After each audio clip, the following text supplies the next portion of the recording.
Dear volunteers, colleagues, partners, and friends, good afternoon. My name is Nawal Driouche. I am the head of the UNV New York office. A very warm welcome to all of you to this virtual celebration of International Volunteer Day 2020.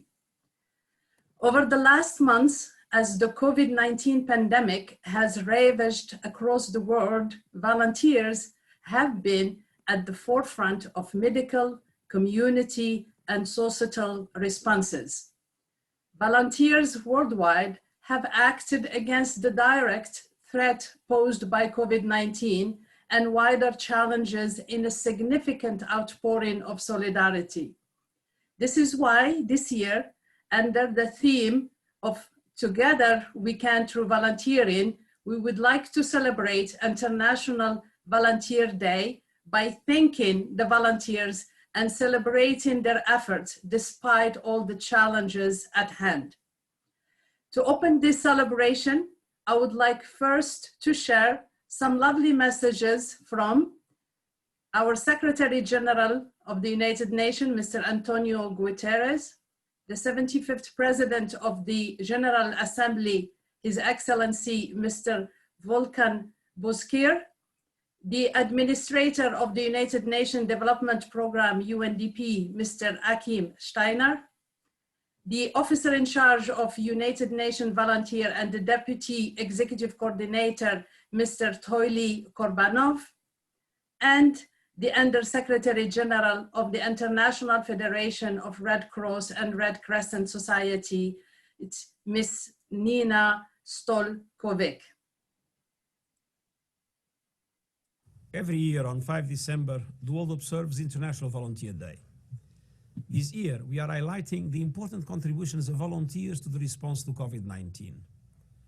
Around the world, volunteers have been assisting vulnerable groups, correcting misinformation, educating children, providing essential services to the elderly, and supporting frontline health workers. As we gradually recover from the pandemic, volunteers will have a key role to play in accelerating the transition to green, inclusive, and just economies. Indeed, volunteering is the backbone of our societies. Often working with the United Nations, volunteers build a sense of togetherness. They strengthen social cohesion, and they help to protect communities, especially by reaching those most at need. That is why, on International Volunteer Day, I appeal to all governments to promote volunteering, support volunteer efforts, and recognize volunteer contributions to the achievement of the Sustainable Development Goals. Volunteers deserve our heartfelt thanks.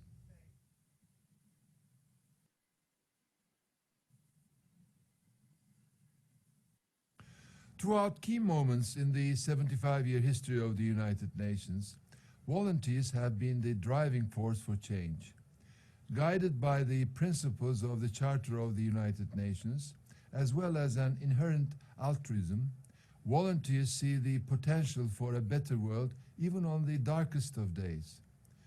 Volunteerism is among humanity's greatest virtues.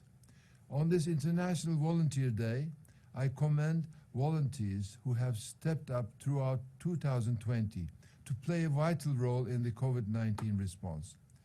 From meeting the immediate needs of communities to laying the foundation so that we all recover better, volunteers have put in the time to successfully navigate this new socially distanced reality. Volunteerism is critical to the achievement of the 2030 Agenda for Sustainable Development. Safe environments for volunteers to operate in, as well as universal health coverage and access to services are important. To those of you tuned in around the globe, I ask that you consider volunteering with UN volunteers or in your community locally. You will never regret the time you spent serving humankind. The 8,000 UN volunteers and the 1 billion volunteers meeting the needs of communities around the world. We simply cannot recover without you. I thank you. On International Volunteer Day, I am proud to join many others in recognizing the extraordinary contribution of volunteers across the globe. So far this year, over 9,000 UN volunteers from 18 to 81 years old have served with over 45 UN organization through the UN Volunteers Program, which the United Nations Development Program is proud to host. UN volunteers are serving on the frontiers of the COVID-19 pandemic to help communities in 105 countries to quickly respond to this unprecedented crisis. Everything from medical professionals offering their vital skills to healthcare centers in Kenya, Yemen, and South Sudan, to preventing and responding to the spike in gender-based violence in countries such as Peru, to working to distribute food to displaced persons in Mozambique.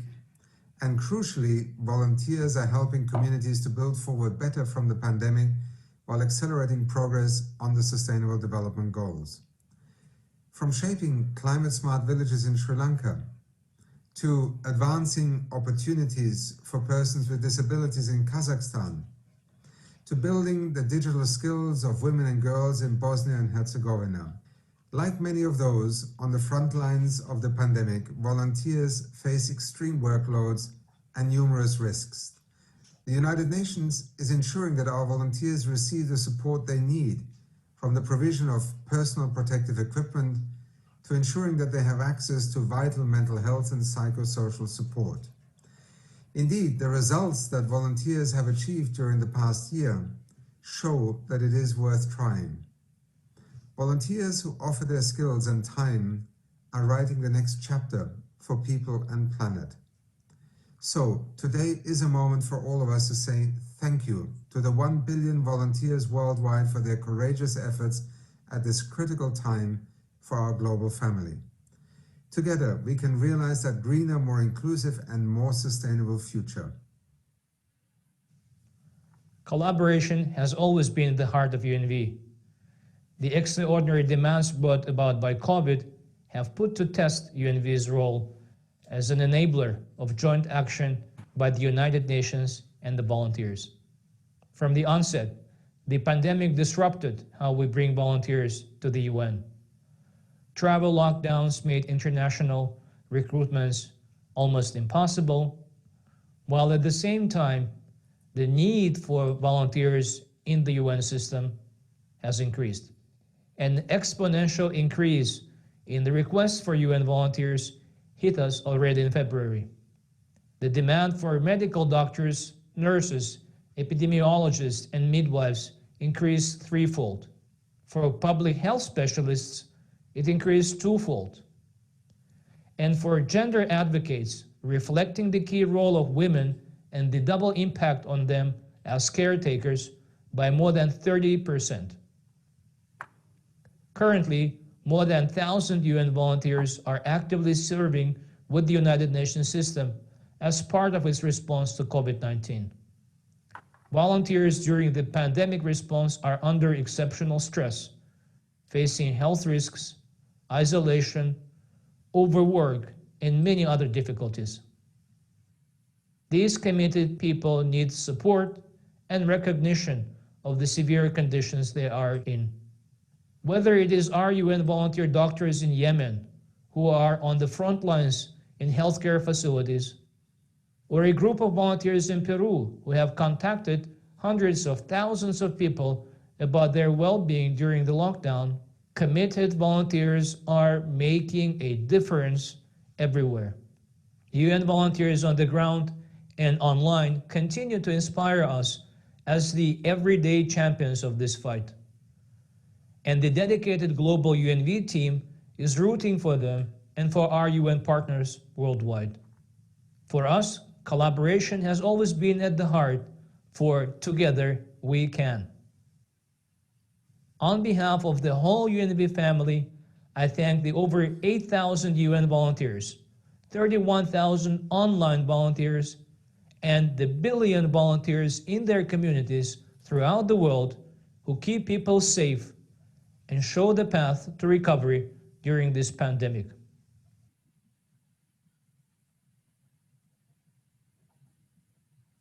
I'm pleased to join you in today's event celebrating volunteers who have been steadfast in their commitment and generous with their time and effort.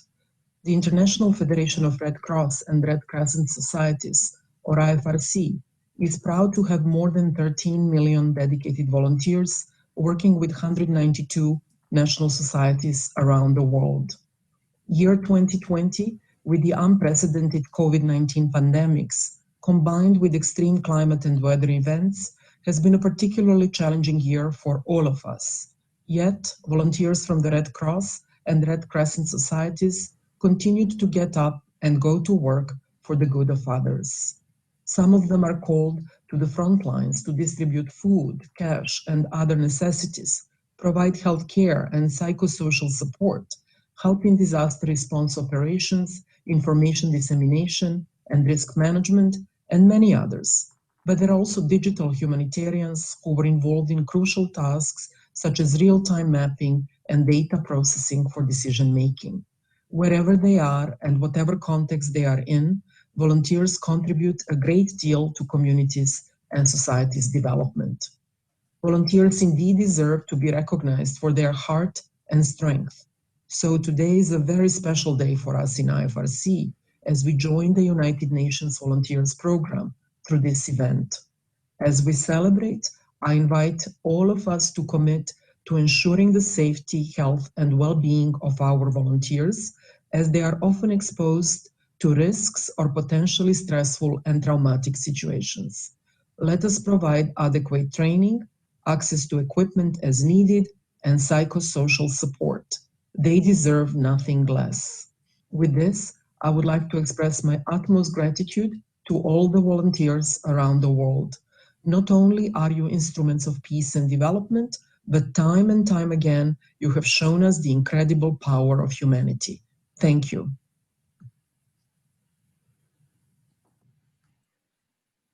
Colleagues, friends, we have a wonderful group of 4 volunteers with us today. They are all inspiration in action. But before we hear from them and share, from them sharing also their stories with us, we would like to have a bit of an icebreaker by interacting with the participant on some interesting facts about volunteerism. So if you would like to join me, I would ask you all the participants to please take your iPhones and let's do a Mentimeter. It's a short one. So let's see some of the questions and see some of the responses. You have there the code that you need to enter. Go to www.menti.com and enter the code that you see on the screen.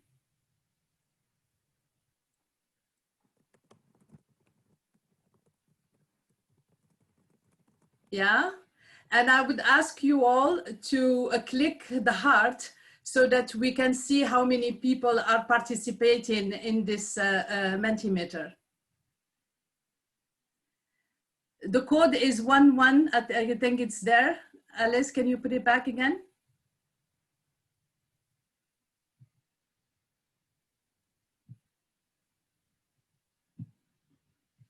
The code is 1108312.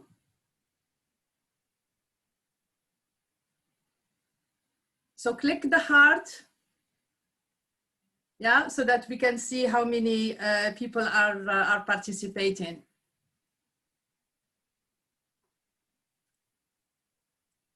Okay, I can see.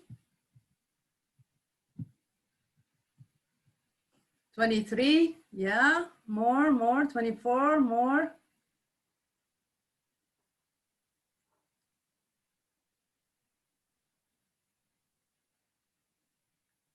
One 1108312.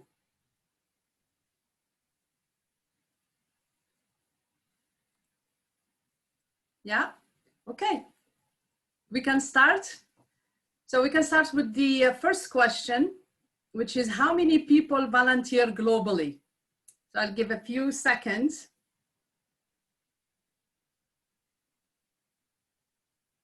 I see 1 billion, yeah, 5 hands, yes.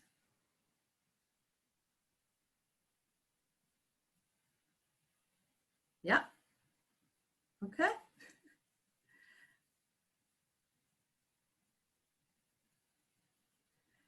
And the correct answer is 1 billion people are volunteering around 1 billion people are volunteering every year globally.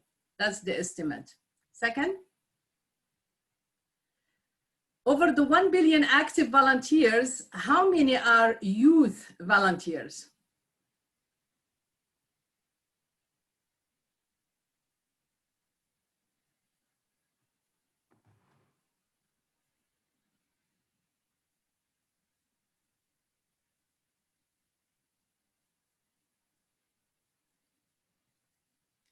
And yes, indeed, I see the majority are going for the 600 million, and that's the correct answer. About 1 billion people globally are active volunteers, and around 1 in 3 young people report that they are volunteering. So it is about nearly 600 million youth worldwide. Globally, 1 in 5 young volunteers volunteer through organization, which is interesting. Next question. What is the percentage of informal volunteers, the direct person-to-person volunteering?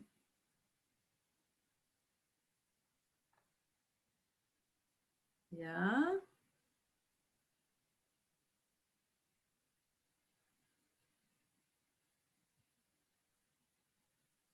Wow, we have a group of participants actually so far are going for the correct answer. And the correct, yeah, okay. And the correct answer, yes, it's what the majority of participants have said. It is 70% that report that are actually that are informal volunteers.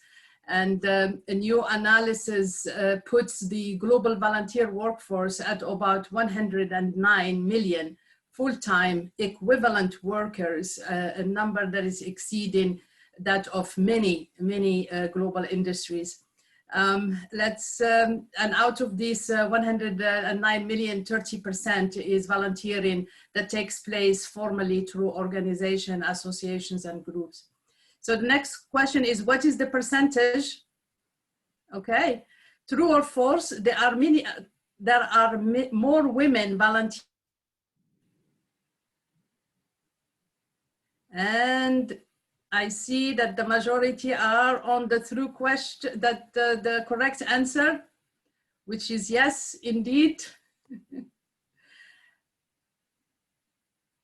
It's true. Overall, more volunteering is undertaken by women than by men at 57% and 43% respectively.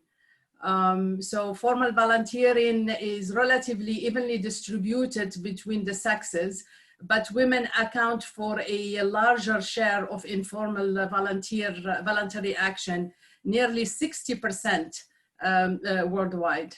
Next question. What do you think is the biggest need for volunteers during the time of COVID-19? Here you can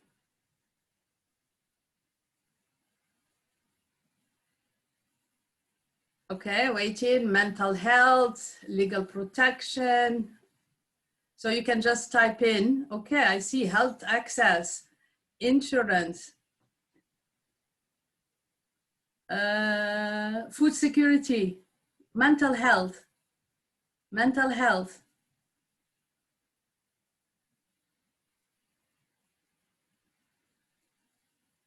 Wow, education, food. So, and mental health seems to be, and health to access and support, food, flexibility seem to be the largest number. So thank you so much for taking part in this exercise. I see that the majority of our participants know a lot about volunteerism and about the volunteering. So really great to have you all with us.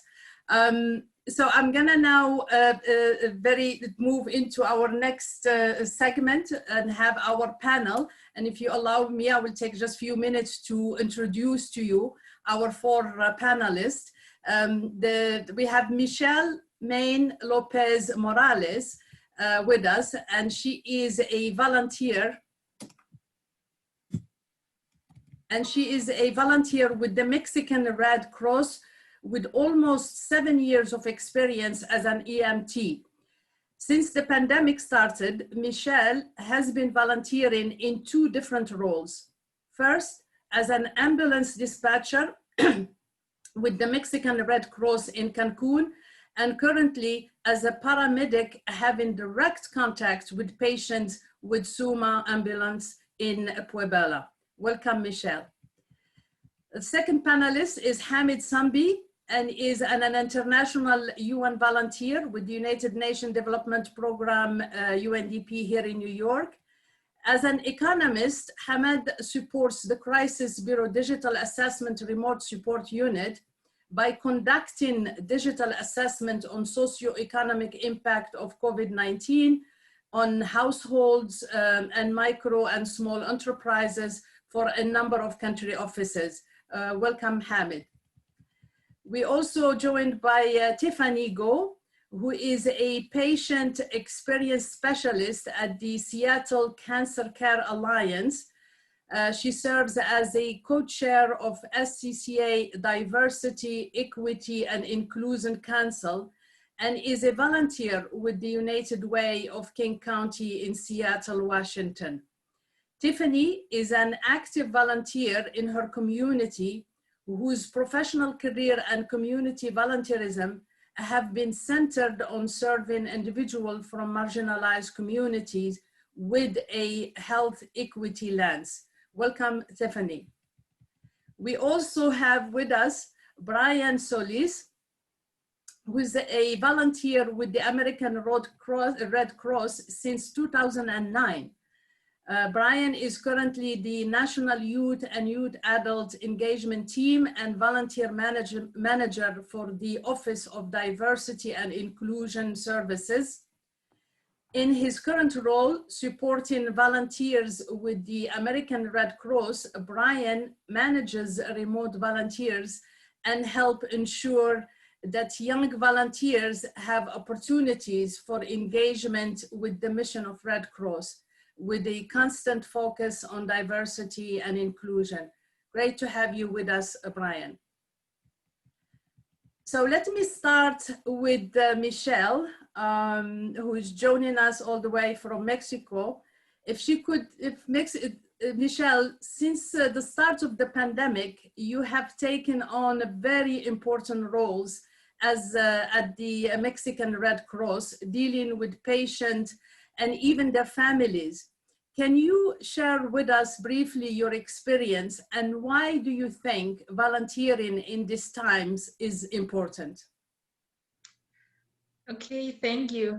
Like you said, I have been carried out various functions in the pre-hospital setting, from an ambulance dispatcher to an EMT. I've been in contact with the families of the patients while I conduct the preliminary interrogation on telephone, and also in direct contact with the patients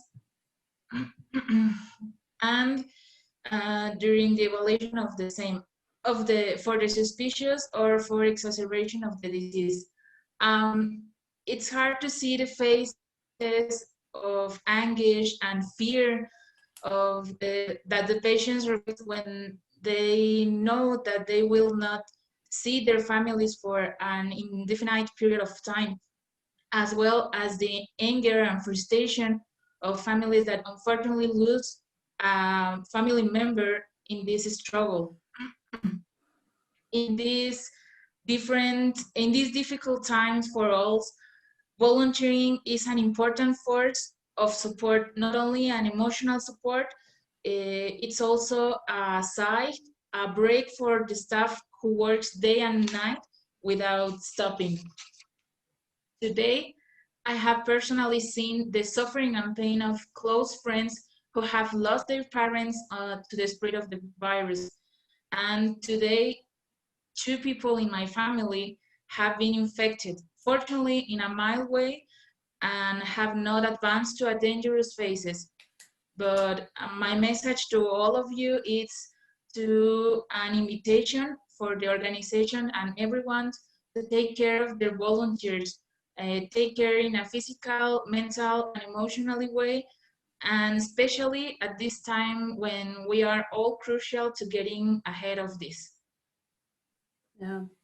Now, thank you, Michelle. Thank you for all what you do. And it is amazing that you are dealing with it and providing the supports to including to your own family. Can you tell us, and seeing also COVID at the personal level, can you share with us how do you deal, how do you face all these challenges? How do you deal with during this very stressful time? And how do you overcome, you know, some of the challenges that you are facing every day? Okay, well, it's kind of difficult because I'm far from home and they are also in another country. So basically, I'm only getting in contact in a message, a phone call, a video call for let us my family and me how are they dealing with it, if they have any kind of symptoms that aren't appeared before, or if they have any change in their symptoms. So and also I go with a mental health professional to talk about. I talk about with my closest friends, and they bring me a really well network of support. And well, I think it's the way I can handle this. Thank you, Michelle. Definitely, I mean, having a network of support, and this is something that we also saw during the exercise that we did. It's so important to cope and to also take care of oneself when we are volunteering as well, and when we are dealing with health issues that are also touching our families and loved ones. But thank you so much, Michelle, for sharing with us your story. I'm going to turn now to Hamid. And Hamid, with the global pandemic, we are witnessing that virtual remote volunteering is becoming more prevalent. And we understand that you are volunteering remotely from France for UNDP New York. How has your remote volunteering experience been so far in supporting UNDP response to COVID-19? Thank you, Nawal. First of all, I'm happy to be here to provide my experience about remote volunteering and working from France for UNDP New York, especially for the remote support unit, the Crisis Bureau. I will start by saying that by presenting how we organize the work currently, and also and then I will present my personal feeling and my personal feelings about this remote work, which will be also helpful for other volunteers. And let me start by saying that the way we work is that each day we have 2 to 3 meetings. And for the first meeting, we discuss about the tasks that we will be performing during the day. And at the end of the day, we have another meeting, which allow us to provide how we advance with these different tasks. And as you mentioned before, we are currently supporting country to conduct a digital socioeconomic impact assessment of the COVID-19, which means that our work is more dynamic, and we need to be to have each time meetings with country offices. And for the first meeting, it is always about discussing about the objective, the scope of the survey, because we are not focusing only on households. Sometimes in other countries it can be on the informal sector, on the tourism sector also, which we, depending on the country offices, can think that they are more affected by the COVID-19. So this work allow us and allow them also to know what is the impact of the COVID-19, what are the coping strategies that has been adopted, and also what are the recovery needs of the household MSMEs, just to give these two examples. And my personal feeling is that it is a good experience for me, and I am very satisfied about it. For the first time, it is, for the first week, it was a bit difficult because I need to familiarize myself with all this digital work, because it is the first time I was working remotely, sorry. I was working remotely. So, but my colleagues were very supportive, and they were very helpful. They showed me how to use all these tools, and now I feel very comfortable with this, and I can work perfectly remotely. And I can assure you that it is a good experience. I can just imagine. Indeed, it's COVID-19 has shown us that we all needed to adapt to technology and to adapt also to a new way of working and a new way of volunteering as well. So it is now like almost 9:30 at your in France, and you're joining us. So this just shows as well about your commitment to volunteering and the spirit of volunteering and the ability to adapt and to change when you found yourself in this situation that you really had to adapt and work remotely and still deliver, you know, for the organization. So to you, I say as well, thank you, Hamad, for what you're doing. I'm gonna move now to Tiffany.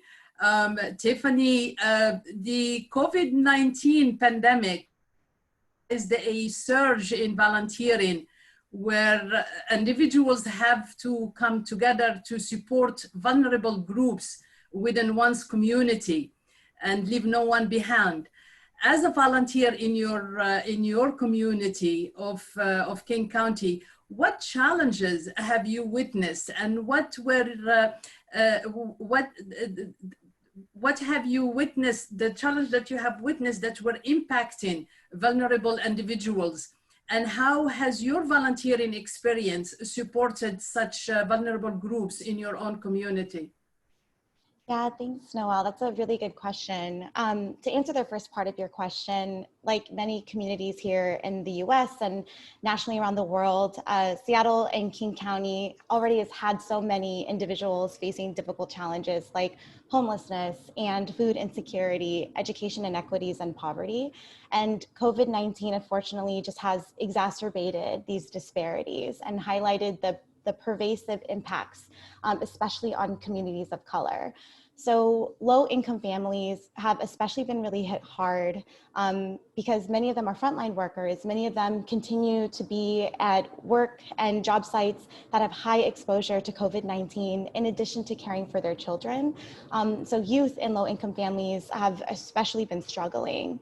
And prior to the pandemic, nearly 2 out of 3 low-income children in Seattle and King County have been behind their peers by the time they get to kindergarten, their first level of education. And so there are some amplified impacts that COVID-19 has opened up that has shown this inequity, just that really large gap in education. There is a program here in Seattle and King County called the Parent Child Plus program that works really hard to close this gap. And they match coaches with families with little kiddos that are 2 to 3 years old to do some training and education at home where the families are for 2 years. And so to answer the second part of your question, within the first couple of months, especially in my community of the pandemic, I saw a great need for low-income families because they have faced immediate financial hardship and challenges. Parents were losing their jobs, their hours were getting cut, and they were losing a lot of the social services that they really depended on, because so many nonprofit organizations were also facing cutbacks and challenges as well. So as a volunteer for United Way King County Emerging Leaders 365 program, there was an email that I received back in June to volunteer to host and collect a diaper drive. And it was a easy and tangible way to provide support for families who are struggling and impacted by the COVID-19 pandemic. And the diapers would benefit the families in the Parent Child Plus program. And we know that diapers can be really expensive. And so just to provide some relief for the low income families, even temporarily, I knew would make a difference. And like Hamed, I have the privilege of working from home and working remotely. So I'm safe at home. And I thought the least that I could do was to host a diaper drive and rally my friends, my family, my colleagues, my network and my community into donating diapers to support this family, to support the families in the Parent Child Plus program. So I initially had a goal of just collecting 1,000 diapers by the end of July. And after the first day, I had collected over 1,000 just by promoting on social media. I didn't really have much of a strategy because I'm a millennial. I just thought I'm just gonna post on Facebook, I'm gonna post on Instagram, and the response was overwhelming. And by the end of July, I had collected over 12,000 diapers to benefit the families in the Parent Child Plus program, which was an amazing response from my community and my network. There are just so many people who don't know how to volunteer. They don't know what they can do right now to serve their communities, and donating diapers or donating money to purchase diapers for families just seemed like such an easy, quick, direct way to really make a difference and a lasting impact. And again, I was truly humbled from this response. And this experience for me it's really taught me to not really limit ourselves when we can volunteer. We can volunteer from the comfort of our homes. We can volunteer curbside from our cars, from our vehicles. You know, we can use our networks and engage online. There are a lot of ways to do volunteering, whether it was a one-time effort like this, like the diaper drive, or to do an ongoing effort. Everything really does make a difference. Wow, that is an amazing story. You know, how one can do, you know, and how the power of those small actions and of the volunteering action, and how one, even without having a strategy, is that will of wanting to do something. And like we said, when there is a will, there is a way. It's amazing. So I'll just have a follow-up question to you, Tiffany. As a youth volunteer in your own community, what advice would you give to fellow young people on how they could engage in their own community's response and recovery effort to the COVID-19? Yeah, that's a good question. So I think one piece of advice is to use social media to engage with your community. There are so many local, national, and international organizations that are using social media platforms to communicate with the public on where the greatest need is right now. And like I mentioned, there are so many creative ways to volunteer from home, from this, you know, from a safe distance, and find what you're really passionate about. I think that's the second part of my advice. There's so much need right now and so many aspects of our world. And so what do you care most about? Is it homelessness? You know, is it food insecurity? Is it healthcare access? Again, social media is a really powerful tool that young people can use to bring awareness, to amplify a specific message, to amplify a certain need. And it's a great way to help others. And again, I just wouldn't limit yourself on what you can do to volunteer. There are a lot of ways to do that from home. And again, any effort, big or small, really matters and does make a difference. Thank you so much for that great advice. Really, it's inspiration in action, and it's true. Whatever we can do, whatever action, whatever means we have, why not give back? And this is what's going to help us to overcome, you know, the challenges that are facing us today with this pandemic. So, Tiffany, thank you. I'm gonna now turn to Brian. Brian is with the Red Cross and has been volunteering, actually has been with the Red Cross since 2009. So Brian, as a volunteer coordinator for the Red Cross, what are some of the most inspiring things you have seen fellow volunteers do during the COVID-19 pandemic?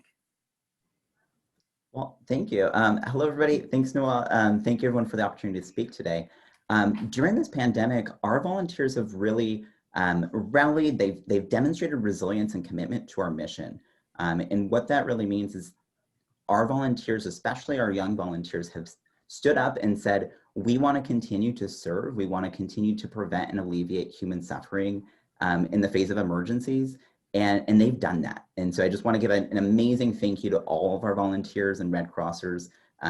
We know that this COVID-19 pandemic has demonstrated difficulty for many of us and has reached for so many people and has really changed the way in which we volunteer at a large scale, but also in our local communities. So a big thank you, and especially a warm thank you to our young volunteers. The American Red Cross is deeply committed to diversity and inclusion, and young people bring up a large part of that. So as a volunteer coordinator focusing in the youth and young adult space, I just really want to kind of highlight what that looks like. And so as I mentioned, our young people have said, we want to continue to stay involved. We want to continue to serve our communities because we're now going to school from home. We're now volunteering from home, and we are now going to help provide services to our community. From the safety and security of a computer and doing what we can from home. And so our National Youth Council really has gone above and beyond in providing this transition to virtual volunteer engagement. We, as mentioned, call it volunteering from home. Just as many of us work from home and talk to our friends through Zoom from home, our volunteers are now making a difference by volunteering from home. And so they've created activity guides, resources that provide opportunity and transition for how to take what we would have done in normal setting on school sites and communities at local offices. And now we can do it through Zoom, through Microsoft Teams, whatever it may be, to really help go above and beyond and continue to make a difference. So really, we focus a lot on the storytelling aspect of the work that we do. So I just want to celebrate our volunteers and everything that happens day in and day out. And a lot of our volunteers are engaged within their Red Cross clubs. We have hundreds of volunteers, hundreds of Red Cross clubs that are focused on engagement, both the school sites and their communities, a lot really in high schools and colleges. And they've committed to the basic work that we do in our various lines of services. So in relation to COVID-19, we still have the life-saving mission of collecting blood, right? And being able to provide that to hospitals and patients in need. So youth and young adults have rolled up their sleeves and they're hosting blood drives. They are working to take social distancing into account, to provide additional safety precautions, to wear their masks et al., but really to be volunteers, to help plan, to coordinate, to recruit blood donors, and make sure that that happens in their day-to-day. On top of that, we have young adults who are able to also deploy to our local disasters. As I mentioned, things look a little bit different in a pandemic, especially where everyone has to wear a mask and gloves, and we really want to take safety precautions, both for the clients we serve, but especially for our volunteers. So we've had young adult volunteers who have gone above and beyond to deploy to disaster responses, both in person and virtually. We've heard so many young people come back and say this really was a phenomenal way to do this while I was able to go to school from home and what have you. So that, among collecting and creating face coverings for service members, veterans, their families, in light of COVID-19, it has not stopped our volunteer engagement, especially with our young people who were really excited to stay involved and stay engaged. So I just want to give a big thank you to all of our outstanding volunteers. who really serve our mission of the American Red Cross. We couldn't deliver the work that we do without their incredible generosity. So in honor of International Volunteer Day, a warm thank you. I join you to also express my thanks and to celebrate all the volunteers. Really, it's just inspiring. And I'm gonna follow up with you with one question because you have been actually volunteering for quite some time. And then in this, the promoting volunteerism as well for quite some time. I just want to hear from you if you could briefly tell us what really inspired you to keep volunteering despite all the challenges that we are facing today? Absolutely. Well, thank you for that. You know, at the end of the day, it's our mission. It's the people that I serve with, especially. I started as a youth volunteer myself in high school, freshman year of high school, getting engaged and starting a Red Cross club and really figuring out how I can make a difference. And to me, being a volunteer is about creating change. Day in and day out through everyday actions, as planning a meeting, being on a Zoom, to plan a blood drive, whatever it may be. I'm really committed to the mission of the American Red Cross because we're there for people when they need it the most. And the Red Cross really goes above and beyond to ensure that all people are treated with respect and dignity in all situations, and really trying to prevent and alleviate human suffering. So over the last 11 years, I've just been enamored with the work that we do and the people who serve alongside me.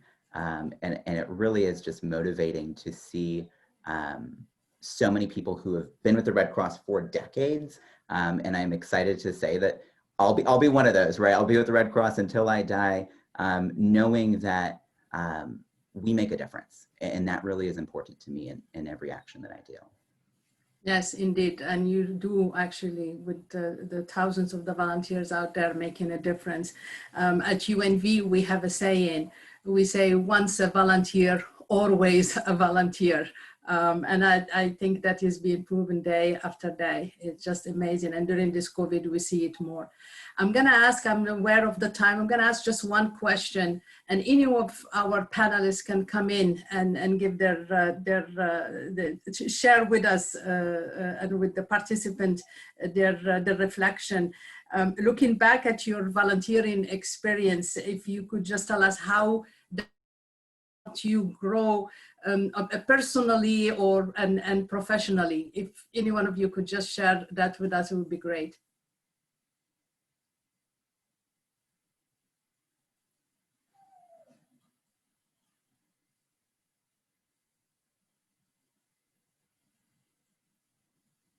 I see Brian on the screen. Would you like? Yeah, Michelle.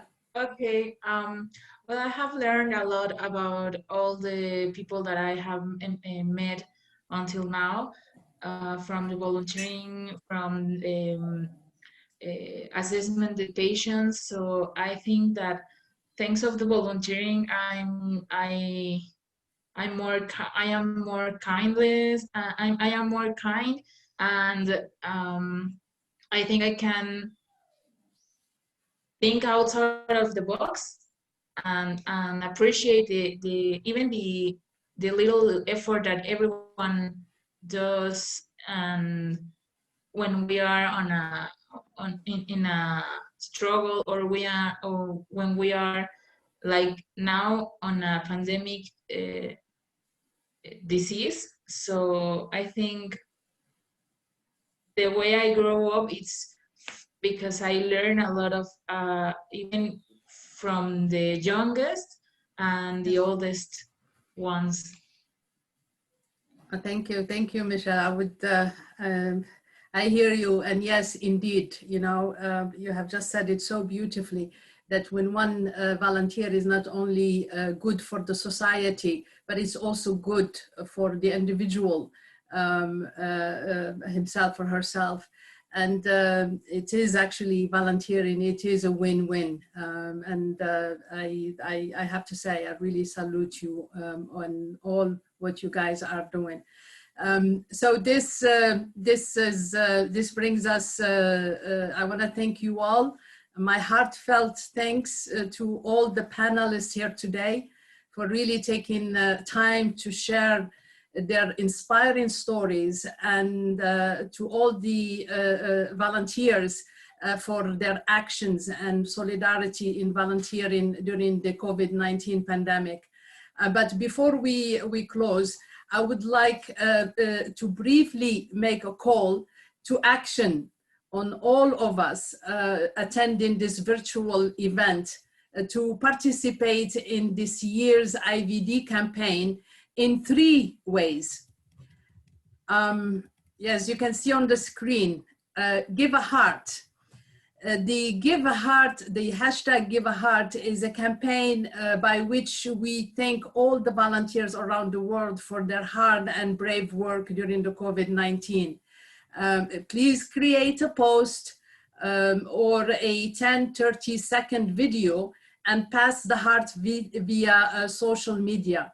Use hashtag Give a Heart and nominate you can nominate up to 5 volunteers to do the same, and encourage others to join the movement so that we reach as many people as possible. Another way, second one, is to record a Together We Can video. Through video messages, let us all showcase the role of volunteers to recognize the impact of volunteering during the COVID-19 and how important it is to work together to recover from this crisis. So share with UNV how through volunteering we can support the COVID-19 response and recover better together by using hashtag Together We Can and IVD 2020. Another way is heart your mask. Wearing a mask is now part of our normal. So in order to support mask wearing and also to express solidarity and thank the volunteers around the world at the same time, we have launched a challenge to style a regular mask with a blue heart. So simply add a blue heart and take a picture of yourself and post this to social media with the hashtag Heart Your Mask. Through all these actions, we can all convey the message that we stand with volunteers acting as heroes during the pandemic, and they deserve to be appreciated, acknowledged, and recognized. So please, let us all light up the social media and convey our thanks and our appreciation. This brings us to the end of our event. And I want to thank the panelists again and for being so open and for sharing these wonderful stories. And you are all, including the 1 billion volunteers out there, inspiration in action. And I want to thank you all also for attending this year's virtual International Volunteer Day celebration. I wish you all a wonderful IVD tomorrow. Stay safe and happy IVD.